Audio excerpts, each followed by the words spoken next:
சொந்தங்கள் அனைவருக்கும் அன்பான காலை வணக்கம். நான் நம்மளுடைய சேனல்ல தொடர்ந்து நிறைய சுவாரஸ்யமான ஆன்மீகம் சார்ந்த தகவல்களை தாங்க பார்த்துட்டு வந்துட்டு இருக்கோம். அந்த வரிசையில் பதிவில் என்ன பார்க்க போறோம் அப்படின்னா, மிதுன ராசி நேயர்களுக்கு வரக்கூடிய ஜூன் 20க்கு பிறகு ஏற்படக்கூடிய முக்கியமான மாற்றங்கள் என்ன அப்படின்றத பற்றி தான் பார்க்க போறோம். பொதுவாக ஒவ்வொரு கிரகங்களுமே ஒரு குறிப்பிட்ட கால இடைவெளியில் ஒரு ராசியில இருந்து இன்னொரு ராசிக்கு பயிற்சி ஆவாங்க. இது வந்து இயல்பான ஒரு விஷயம்தான். இந்த கிரக மாற்றங்கள் எல்லா ராசிக்காரர்களுடைய வாழ்க்கையிலுமே நிச்சயமா ஏதாவது ஒரு வகையில தாக்கத்தை ஏற்படுத்திட்டு தான் போவாங்க. அது பார்த்தீங்கன்னா ஒரு சில ராசிகளுக்கு சுபபலன்களையும் ஒரு சில ராசிகளுக்கு மிகப்பெரிய சவால்களையும் வந்து கொடுத்துருவாங்க. ஸோ இந்த மாதம் எப்படி இருக்க போகுது மிதுன ராசிக்காரர்களுக்கு? அதிர்ஷ்டகரமாக இருக்கா இல்லை சவால் நிறைந்ததாக இருக்க போகுதா? மேலும் இந்த காலகட்டங்களில் செய்யக்கூடிய பரிகாரங்கள் என்ன, வழிபாடுகள் என்ன அப்படின்றத பற்றி தான் தொடர்ந்து பதில் நம்ம தெரிஞ்சுக்கலாம். வீடியோக்குள்ளே போகிறதுக்கு முன்னாடி நீங்கள் நம்ம சேனலை சப்ஸ்கிரைப் பண்ணாமல் இருக்கீங்க அப்படின்னா மறக்காமல் சேனலை சப்ஸ்கிரைப் பண்ணிக்கோங்க. கூடவே பக்கத்தில் இருக்கிற சிம்பிளையும் கிளிக் பண்ணிக்கோங்க. அப்போ நாங்கள் போடக்கூடிய வீடியோக்கள் எல்லாமே உங்களுக்கு நோட்டிஃபிகேஷன் உடனுக்குடன் வந்தடையும். நீங்களும் பார்த்து பயன்பெறலாம். வாங்க வீடியோக்குள்ளே போகலாம். மிதுன ராசி நேயர்களுக்கு பார்த்தீங்கன்னா இந்த ஜூனே வந்து உங்களுக்கு ஒரு சிறப்பாக இருக்கும். ஏன்னா ஆல்ரெடி ஜூன் 2ஆம் தேதி அன்னைக்கு குரு பயிற்சி ஆயிட்டாரு. ஸோ இந்த ஒரு கிரகத்தினுடைய மாற்றமே உங்களுடைய வாழ்க்கையில் மிகப்பெரிய அளவில் மாற்றங்களை செய்ய போகுது. அது மட்டும் இல்லாமல் அதை தொடர்ந்து செவ்வாய் பகவான் வரக்கூடிய ஜூன் 20ஆம் தேதி அன்னைக்கு பயிற்சி ஆகிறாரு. ஸோ தன்னுடைய சொந்த ராசியான மேசையில் இருந்து ரிஷபத்துக்கு வந்து பயிற்சி ஆகிறாரு. இந்த சூழ்நிலையில் உங்களுக்கு எப்படி இருக்கும் அப்படின்னு பார்த்தீங்கன்னா கட்டாயமாக முன்னேற்றங்கள் இருக்கும். அதனால் பயப்படவே தேவையில்லை. பார்த்தீங்கன்னா புதன் பகவான் 3 வாரத்துக்கு பார்த்தீங்கன்னா ஒரு ராசியிலே தான் இருக்க போகிறாரு. அதாவது ஜூன் 1 இருந்தே குரு பயிற்சி நடந்திருக்கு அப்படின்றதுனால உங்களுக்கு வந்து தர்ம கர்மாதிபதி யோகம் ஏற்பட்டிருக்கு. ஸோ இந்த யோகம் என்ன பண்ணும் அப்படின்னு பார்த்தீங்கன்னா ரொம்ப அதிர்ஷ்டங்களை கொடுக்கும். 9ஆம் அதிபதி 10ஆம் அதிபதி பார்க்கக்கூடிய அமைப்பு ஏற்பட்டிருக்கு அப்படின்றதுனால இந்த ஜூனில் பார்த்தீங்கன்னா முதல் 20 நாள் வந்து செவ்வாய் 11ஆவது இடத்துல ரொம்ப ரொம்ப சூப்பராக இருக்கிறாரு. ஸோ இதன் மூலமாக நிறைய யோகங்கள் கிடைக்கும். அதே மாதிரி இந்த 11ல் இருக்கக்கூடிய செவ்வாய், 12ல் சூரியன், ராசியில் புதன், 2ஆவது இடத்துல குரு, சுக்கிரன், 10ஆவது இடத்துல சனி அப்படின்னு இருக்கக்கூடிய சமயம் பார்த்தீங்கன்னா ரொம்ப நல்லா இருக்குது.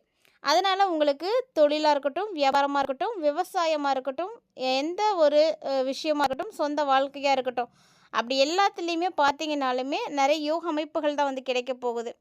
ஸோ பெரிய அளவில் நல்ல மாற்றங்கள் இருக்கும். மிதுனராசி நேயர்களுக்கு இது வரைக்கும் நீங்கள் பட்ட கஷ்டங்கள் அப்படின்றதெல்லாம் ஏராளம். அதாவது சொல்லப்போனால் இந்த வருஷம் தான் கொஞ்சம் நிம்மதியாகவே நீங்கள் இருப்பீங்க. அந்த ஒரு சூழ்நிலை இருக்கும். உங்களுக்கு நடக்கக்கூடியதெல்லாம் கொஞ்சம் ஃபேவரபுளாக இருக்கிற மாதிரிலாம் தோணும். நிறைய முன்னேற்றங்களை பார்க்க ஆரம்பிச்சிருப்பீங்க. அது எல்லாமே இந்த 2026 ஸ்டார்ட் ஆனதுல இருந்தே உங்களுக்கு வந்து தெரிய ஆரம்பிச்சிருக்கும். அதுலேயும் இந்த ஜூன்லேருந்து பார்த்தீங்கன்னா ரொம்ப நல்லாவே இருக்கும். அதை நீங்களே வந்து ஃபீல் பண்ணியிருப்பீங்க. ஸோ எதை பற்றியுமே கவலைப்படாதீங்க. நடக்கிறது எல்லாமே வந்து நல்லதுக்கு தான். அதனால் தைரியமாக இருங்க. அதே மாதிரி மிதுன ராசிக்காரங்க இந்த காலகட்டங்களில் எடுத்த காரியங்கள் எதுவாக இருந்தாலும் பின்வாங்காமல் ரொம்ப தைரியமாகவே வந்து செஞ்சு முடிக்க முடியும். அதுக்கான வாய்ப்புகள் இருக்குது. பொதுவாக மிதுன ராசி நேயர்கள் புத்திசாலித்தனத்தோடு செயல்படக்கூடியவங்க.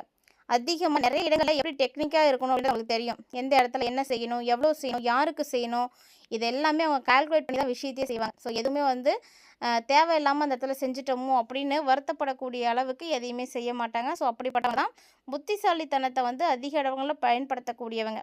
அதிகபட்சமாக பார்த்தீங்கன்னாவே இந்த மிதுன ராசிக்காரங்கள்லாம் இந்த கணக்கு போடுற மாதிரியான துறையில் தான் அதிகமாக இருப்பாங்க. அதாவது கணிதம், அக்கௌண்ட்ஸ் பார்க்கறது, சாஃப்ட்வேர் விஷயங்களில் தான் ரொம்ப ஈடுபாடோடு இருப்பாங்க. ஸோ அது சார்ந்த விஷயங்களில் நீங்கள் வந்து செய்யும்போது தான் உங்களுக்கு நல்ல ஏற்றமும் கிடைக்கும். ஸோ பிஸ்னஸ் செய்யணும் அப்படின்னு நினைக்கிறீங்கன்னா ஸோ அந்த மாதிரி ஏதாவது டெக்னிக் யூஸ் பண்ணிக்கோங்க. அது உங்களுக்கு ரொம்ப நல்லாயிருக்கும். அதே மாதிரி பங்கு சந்தையில் பார்த்தீங்கன்னா உங்களுக்கு வணிகத்தில் வந்து நல்ல லாபங்கள் கிடைக்கும், வருமானங்கள் வந்து கிடைக்கும். வராத பணம் கூட இப்போ உங்கள் கைக்கு வந்து சேர்ந்துடும். ஸோ அந்த மாதிரியான ஒரு டைமிங். அது மட்டும் இல்லாமல் யார்கிட்டையும் பணம் கொடுத்து நீங்கள் ஏமாந்துருக்கீங்க அப்படின்னா இழந்த பணத்தை கூட நீங்கள் மீண்டும் வந்து எடுக்க முடியும். இந்த காலகட்டங்களை பொறுத்த வரைக்கும் எல்லாமே ஒரு நல்ல ஆரம்பமாக இருக்கும் உங்களுக்கு. அதுவும் குறிப்பாக ஜூன் 15க்கு அப்புறமாவே பார்த்தீங்கன்னா நிறைய நல்ல விஷயங்கள் நீங்கள் வந்து கேட்க ஆரம்பிப்பீங்க. நிறைய ஆரம்பங்கள் உங்களுக்கு ஏற்பட போகுது. அந்த மாதிரியான ஒரு சூழ்நிலைகள் உருவாகும். பிரச்சனைகள் இருக்குது அப்படின்னா எல்லாம் தீர்ந்துடுங்க. சகோதரர்கள் வழியில் எதுவும் பிரச்சனைகள் இருந்துகிட்ருக்கு, மன அழுத்தங்கள் இருக்குது அப்படின்னா அது எல்லாமே வந்து தீர ஆரம்பிச்சிடும். ஸோ அவங்க உங்களுக்கு வந்து கண்டிப்பாக வந்து கை கொடுக்கக்கூடிய ஒரு காலகட்டமாக இந்த காலகட்டங்கள் இருக்க போகுது. அதனால் நீங்கள் எதுக்கும் பயப்படாதீங்க. உற்சாகமாக இருங்க. எந்த வேலை செஞ்சாலும் சரி தைரியமாக செய்யுங்க. தொழிலாக இருக்கட்டும், வியாபாரமாக இருக்கட்டும், செய்யக்கூடிய அமைப்பு உங்களுக்கு இப்போ வந்து ஏற்படுது. அதனால் தொழில் செய்யணும் அப்படின்ற ஆசை இருக்குன்னு இந்த டைமில் முயற்சி பண்ணிங்க அப்படின்னா தொழில் வந்து நல்லபடியாக வந்து செய்யலாம். ஸோ மிதுன ராசிக்காரங்களுக்கு இப்போ நல்லா இருக்குது. ஸோ உங்களுக்கு என்ன தெரியுமோ எதை வச்சு நீங்கள் என்ன செய்யணும்னு நினைக்கிறீங்களோ அதை கண்டிப்பாக வந்து செய்யுங்க. அதுக்கான ஸ்டெப்ஸ் நீங்கள் இப்போ எடுத்து வைக்கிறது உங்களுக்கு நிறைய விஷயங்களில் வந்து நிறைய அமைப்புகளை வந்து சிறப்பாக கொடுக்கும். அதே மாதிரி கணவன் அண்ணன் இருக்காங்க அப்படின்னா குழந்தைங்க இப்படி யாராவது உங்களுக்கு ஆண்கள் இருக்காங்க அப்படின்னா, அந்த ஆண்களால் இருந்து வந்த எல்லா விதமான நிர்பந்தங்களும் இப்போ வந்து விலக ஆரம்பிச்சிடும். ஸோ கணவனால பிரச்சனையாக இருக்கலாம், அண்ணனால பிரச்சனையாக இருக்கலாம், இல்லைனா குழந்தைகளே வந்து ஆண் குழந்தைகள் உங்களுக்கு பிரச்சனைகள் கொடுக்கலாம். இது மாதிரி ஆண்களால் இருந்து வந்த எல்லா நிர்பந்தங்களும் வந்து நெருக்கடிகளும் விலக ஆரம்பிச்சிடும். ஸோ பெரிய அளவில் உங்களுக்கு நன்மைகள் நடக்கும், முன்னேற்றங்கள் இருக்கும். ஸோ அதுக்கான ஒரு நல்ல காலகட்டம் தான் இது. அதனால் எந்த ஒரு வாய்ப்பு கிடைத்தாலும் கண்டிப்பாக அதை தவறாமல் நீங்கள் பயன்படுத்திக்கோங்க. அது மட்டும்தான் உங்களுடைய வாழ்க்கையை வந்து மாற்றி கொடுக்கும். ஸோ இந்த டைமில் மிதுன ராசிக்காரங்க நீங்கள் எடுத்து வைக்கக்கூடிய ஸ்டெப்ஸ் என்ன, நீங்கள் எப்படி இருக்கணும் அப்படின்றதெல்லாம் நீங்கள் தான் வந்து டிசைட் பண்ண போகிறீங்க. ஸோ அப்படி நீங்கள் எடுக்கக்கூடிய முடிவுகள் மட்டும்தான் உங்களுடைய வாழ்க்கையை மாற்றப் போகுது, உங்களுடைய பொருளாதாரத்தை வந்து சிறப்பாக்க போகுது. எந்த ஒரு காரணத்துக்காகவும் எந்த சூழ்நிலையிலையும் யாரையும் நம்பி மட்டும் எந்த விஷயத்தையும் செய்யாதீங்க. அது கண்டிப்பாக உங்களுக்கு பிரச்சனைகளை தான் ஏற்படுத்தி கொடுக்கும். அதனால் துணிந்து நிற்கிறதுக்கு உங்களுக்கு துணிச்சல் ரொம்ப முக்கியமானது. அது மட்டும் இல்லாமல் இந்த காலகட்டங்களில் சூரியன் புதனோடு இணைந்து வேற பயணிக்க போகிறாரு. அதனால் இனி வரக்கூடிய நாட்களில் உங்களுக்கு பொது ஆதித்ய யோகமும் இருக்குது. இது வரைக்கும் உங்கள் ராசியில் சஞ்சரித்து வந்த குரு பகவான் இப்போ 2ஆம் இடத்துல வந்து இருக்கார், உச்சம் பெற்றிருக்காரு. தனஸ்தானத்தில் குரு உச்சம் பெற்றிருக்கார் அப்படின்றதுனால தனவரவு உங்களுக்கு ரொம்ப நல்லா இருக்கும். அதனால் பணம் பார்த்திங்கன்னா பல வழிகளில் இருந்து வர ஆரம்பிக்கும். குடும்பத்தில் உங்களுக்கு என்னென்ன விஷயங்கள் வந்து சுப நிகழ்ச்சிகள் தடைப்பட்டதோ அதெல்லாம் இனி வந்து தானாகவே வந்து நடக்க ஆரம்பிக்கும். கொடுக்கல் வாங்கல்ல இருந்து வந்த இடர்பாடுகளும் பார்த்திங்கன்னா விலக ஆரம்பிச்சிடும். ஸோ அந்த மாதிரி நிறைய விஷயங்களை எல்லாத்தையும் நீங்கள் இப்போ வந்து பார்க்க போகிறீங்க. மேலும் பார்த்திங்கன்னா மிதுனராசி நேயர்களுக்கு இந்த காலகட்டங்களில் இன்னும் சிறப்பான விஷயங்கள் எல்லாமே வந்து நடக்கிறதுக்கான வாய்ப்புகள் நிறைய இருக்குது. ஸோ அதை பற்றிலாம் நம்ம தொடர்ந்து பார்க்கலாம். அதுக்கு முன்னாடி மிதுனராசிக்காரங்க யாராவது இந்த பதிவு பார்த்துட்ருக்கீங்க அப்படின்னா மறக்காம வீடியோக்கு ஒரு லைக் பண்ணிக்கோங்க. தொடர்ந்து நீங்கள் நினைத்த செயலில் வந்து வெற்றிகளை பார்க்குறதுக்கு முயற்சி ரொம்ப முக்கியமானது. ராசிக்கு ராசிநாதன் ராசியிலே வந்து குரு அமர்ந்திருக்கிறார் அப்படின்றது உங்களுக்கு ரொம்ப நல்லது. அதே மாதிரி செவ்வாய் ஆட்சி பெற்றிருக்கிறாரு. இதுவும் பார்த்திங்கன்னா ஒரு சிறப்பான ஒரு அமைப்பு தான். அதனால் எடுத்த காரியம் எல்லாத்துலேயுமே உங்களுக்கு வெற்றி கிடைக்கும். அது மட்டும் இல்லாமல் நீங்கள் கொடுத்த வாக்குறுதிகளையும் வந்து நிறைவேற்றுவீங்க. நிறைய சாதனைகள் செய்கிறதுக்கான வாய்ப்புகளும் துணிச்சலும் இப்போ தான் உங்களுக்கு வந்து கிடைக்கும். எதிர்காலத்தை பற்றின பயம் அப்படின்றது உங்களுக்கு இனிமேட்டுக்கு இருக்கவே இருக்காது. ஸோ உங்களுடைய எதிர்காலத்தை சிறப்பாக ஆக்கிக்கிறதுக்கான முயற்சிகள் எல்லாத்தையுமே நீங்கள் இறங்கலாம். அது உங்களுக்கு ரொம்ப நல்லாயிருக்கும். சுதந்திரமாக நீங்கள் செயல்படுறதுக்கான நிறைய வாய்ப்புகள் கிடைக்கும். அதே மாதிரி புதிய முயற்சிகள் எதுவும் எடுக்கணும்னு நினைக்கிறீங்கன்னா அதையும் தாராளமாக அந்த டைமில் எடுக்கலாம். ஏன்னா உங்களுடைய ராசியை வந்து கேது வந்து பார்த்துட்ருக்காரு. கேது பார்க்கறதுனால என்ன ஆகும்னா முயற்சிகள் எல்லாத்துக்குமே நல்ல வெற்றி கிடைக்கும். ஒரு சிலருக்கு பெண்கள் மூலமாக உங்களுக்கு நல்ல ஆதாயம் கிடைக்கும். அதிர்ஷ்டத்தை வந்து நம்பாதீங்க. எப்போதுமே வந்து சுய வளர்ச்சியை வந்து நம்பி செயல்படுங்க. அதுதான் நல்லது. ஏன்னா அதிர்ஷ்டம் அப்படிங்கிறது எப்பயாவது தான் வந்து கிடைக்கும். நம்ம அதிர்ஷ்டத்தை மட்டுமே நம்பிட்டு இருக்கோம் அப்படின்னா நம்ம நினச்சதை வந்து அடையவே முடியாது. ஆனால் சுய வளர்ச்சி அப்படிங்கிறது அப்படி கிடையாது. நம்ம எப்போ முயற்சிகள் பண்ணுறோமோ அப்போ எல்லாமே நமக்கு வெற்றிகள் கிடைக்கும். அதனால் அந்த விஷயத்தில் வந்து நீங்கள் கரெக்டாக இருந்துக்கோங்க. அதே மாதிரி இந்த டைமில் உங்களுக்கு மேடை பேச்சு, கற்பனை திறன், பாடல் எழுதுறது, கவிதை எழுதுறது, இந்த மாதிரி தனித்திறமைகளை எல்லாம் வளர்த்துக்கிறதுக்கான வாய்ப்புகள் இருக்குது. சரளமாக நீங்கள் பேச்சு திறமையை வந்து வளர்க்கணும். கண்டிப்பாக அது வந்து ரொம்ப முக்கியமானது. தொழிலில் வாடிக்கையாளர்களை வந்து வசீகரம் செய்யணும் அப்படின்னா பேச்சு திறமை ரொம்ப ரொம்ப முக்கியம். அதில் பேச்சு திறமையை நல்லா வளர்த்துக்கோங்க. மேலும் 3ஆம் அதிபதி சூரியன் 12ல் வந்து மறைவு பெற்றிருக்கிறாரு அப்படின்றதுனால அரசியல்லையும் அரசு சார்ந்த துறைகள்லையும் வேலை செய்கிறீங்க அப்படின்னா உங்களுக்கு வந்து நிறைய நன்மைகள் நடக்கும்.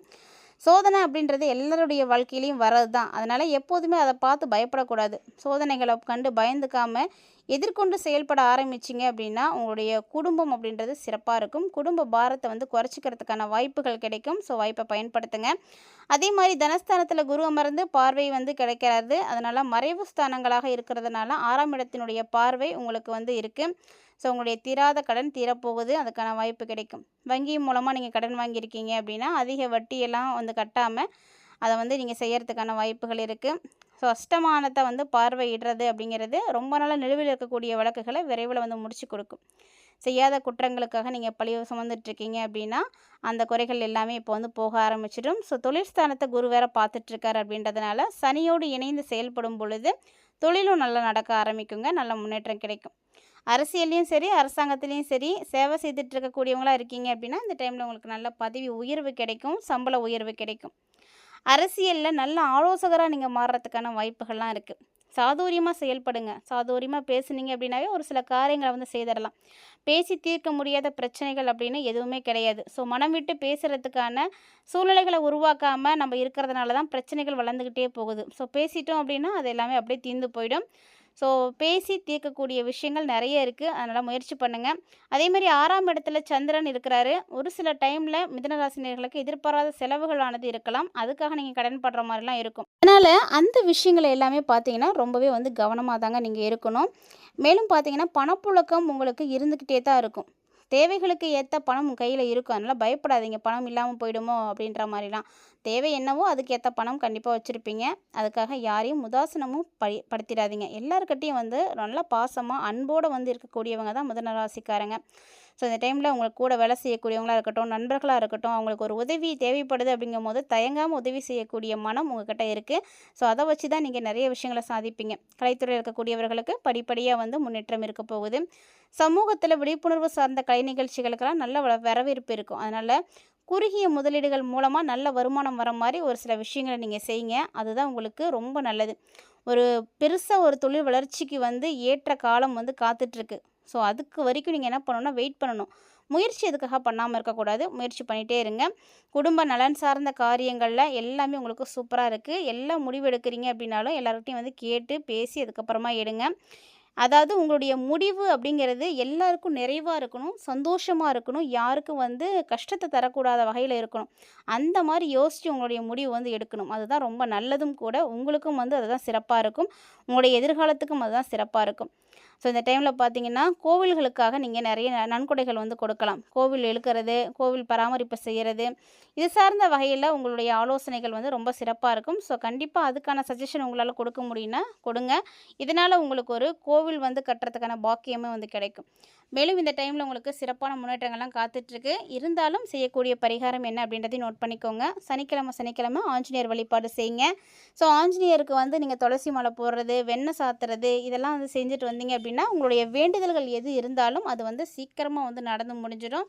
ஸோ இந்த மாதிரியான எளிமையான பரிகாரங்களை தொடர்ந்து செய்து பயன்பெறுங்க. மேலும் இது மாதிரி நிறைய இன்ட்ரெஸ்டிங்கான தகவல்களை எல்லாம் உடனுக்குடன் பார்த்து தெரிஞ்சுக்கிறதுக்காக மறக்காமல் சேனலோடு இணைந்திருங்க. மற்றும் ஒரு சுவாரஸ்யமான தலைப்பில் சந்திக்கலாம்.